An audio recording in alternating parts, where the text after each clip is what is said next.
તો આપણે જેના માટે અહીંયા લાઈવમાં આવીએ છીએ ને, જ્યારે જ્યારે આપણો ધર્મનું વિરોધ થાય છે, જ્યારે જ્યારે આપણા હિન્દુ, જેમ કે મેં તમને કાલે ઓલું દેખાડ્યું હતું લાઈવમાં કે દલિત પરિવારના હિસાબે આખો એરિયો મજબૂર થઈ ગયો છે, આખો એરિયો મકાન વેચવા માટે થઈને.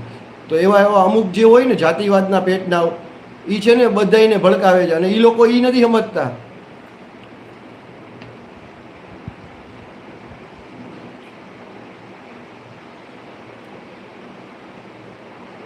શું કેસ બેટા તું?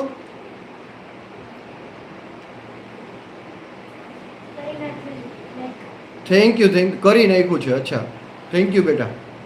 તો કહેવાનું એ છે કે એ એક પરિવાર માટે થઈ અને આખો એરિયો જો એ બધું થતું હોય તો એનો જવાબદાર કોણ? અને આ જે બેઠા બેઠા ફાંકા ફોજદારી કરે છે ને, ન્યા કેમ ન્યા ગાન ફાટે છે જાતા.